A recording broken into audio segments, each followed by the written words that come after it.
নমস্কার বন্ধুরা, কেমন আছো তোমরা? আশা করি ভালো আছো, আমিও খুব ভালো আছি। তো বন্ধুরা, আজকে তোমাদের সঙ্গে শেয়ার করব মায়ের হাতের ধোকার রেসিপি। তো বন্ধুরা দেখো, আগের দিন রাতে আমি ছোলার ডাল এক বাটি ভিজিয়ে রেখেছিলাম, মিডিয়াম সাইজের বাটির। সেই ছোলার ডালটাকে মা পরের দিনকে সকালবেলা উঠে মা ওই ডালটাকে ভালো করে শিলে বেটে নিয়েছে। বাটার পর কড়াইয়ের মধ্যে গরম জল বসিয়ে তার মধ্যে লবণ দিয়ে দিয়েছি, আর এই ডালটাকে মা মেখে নিয়েছি হিং দিয়ে।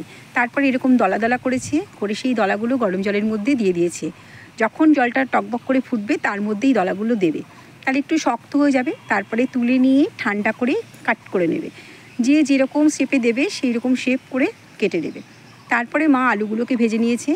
এইবার একটা কড়াই বসিয়ে কড়াইয়ে দিয়ে দিয়েছে সর্ষের তেল, আর সর্ষের তেলে ফোড়ন দিয়েছে জিরে, তেজপাতা, শুকনো লঙ্কা।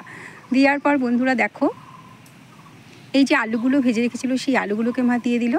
দেওয়ার পর লবণ, হলুদ, মিষ্টি ওর মধ্যে দিয়ে দিয়েছে, আর জিরে, আদা, লঙ্কা বাটা। এই তো মশলা, যেহেতু নিরামিষ শনিবারের রান্না এটা। আর এই যে বন্ধুরা ধোকার যে জলটা, ধোকাগুলো তুলে নেওয়ার পরে দেখো অনেক গুঁড়ো গুঁড়ো ধোকা ভেঙে গেছে যেগুলো, সেই জলটা মা কষানো হয়ে যাওয়ার পর ঢেলে দিল। আর একটু মিষ্টি মিষ্টি হবে রান্নাটা, খুব মিষ্টি না, আমরা একটু মিষ্টি খাই, মিষ্টি। আর লাস্টে নামানোর সময় ঘি আর গরম মশলা। অসাধারণ লাগে বন্ধুরা এই রান্নাটা, একবার বাড়িতে বানিয়ে দেখো। দোকানের কেনা ধোকা বন্ধুরা আমার একদম খেতে ভালো লাগে না। আমার যখনই ধোকা খেতে ইচ্ছা করে মনে হয় এরকম মা করুক বা আমি করি, আমরা এইভাবে ধোকা রান্না খেতে খুব পছন্দ করি। আর হ্যাঁ বন্ধুরা, এই ভিডিওটা কালকে ছাড়ার কথা ছিল, যে কোনো কারণবশত না ছাড়তে পারিনি, তাই আজকে ভিডিওটা দেখে নিও। আর রেমাল ঝড় আসছে বন্ধুরা, খুব সাবধানে সবাই থেকো, যে যেখানে থাকো। আর দেখো না বন্ধুরা, মানে এই ঝড়টা নাকি শুনেছি সুন্দরবন অঞ্চলে বেশি প্রভাব পড়বে। তো ঠাকুরের কাছে প্রার্থনা করি ওনারা যেন, যারা সুন্দরবন অঞ্চলে রয়েছে তারা খুব সাবধানে থেকো, তারা যেন খুব ভালো থাকে, এটাই চাই। তো মা ওদিকে আজকে রান্নার দিকটা নিয়েছে, আমি এদিকে ঘর গোছাতে লেগে গেছি। তারপর সন্ধ্যাবেলায় ভাবলাম চাটা খেয়ে বসে থাকবো, তখন ভাবলাম না, শোকেসটা একটু সকালে খানিকটা গুছিয়েছি, আবার রাতে খানিকটা গুছিয়ে দিচ্ছি। কী বলো তো বন্ধুরা, রান্না করে এসে না আর এনার্জি থাকে না। আর কেউ বসে থাকতে আমাদের বাড়িতে কেউই পছন্দ করে না, যে যখন যেটা পায় তখন সেটা কাজ খুঁজে নেয়, আগেই বলেছি। আর এই দেখো, এইবার চলে এসেছি সোনার ঘরে। সোনা তো ঘুমিয়ে পড়েছে, সারা দিন ঘুমাবে, আর যখন আমরা একটু ঘুমাতে যাব তখন উনি জেগে বসে থাকবে, এমন জ্বালাতন করে।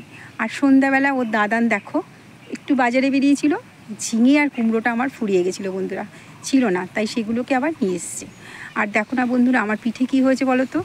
পিঠে সকালবেলা উঠে আমি জানি না চিপির চিপির করছে, আমি একটু দেয়ালের গায়ে না পিঠটা চুলকাচ্ছে বলে ঘষেছিলাম।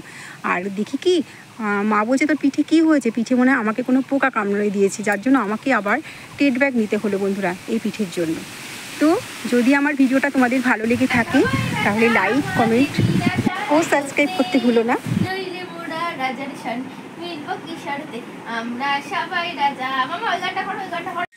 এই দুষ্টু করবি না, দুষ্টু করবি না, একদম দুষ্টু করবি না। রাতে হবে পনির পটল। এই দেখো আমার বৌমা আলু পটলগুলোকে ভেজে রেখে দিয়েছে, ভাত বসিয়ে দিয়েছে। আর পনির পটল হবে, সোনার জন্যও একটু কেটে দিয়েছে আলাদা করে, সোনাকেও পনির দিয়ে পটল দিয়ে রান্না করে দেবে।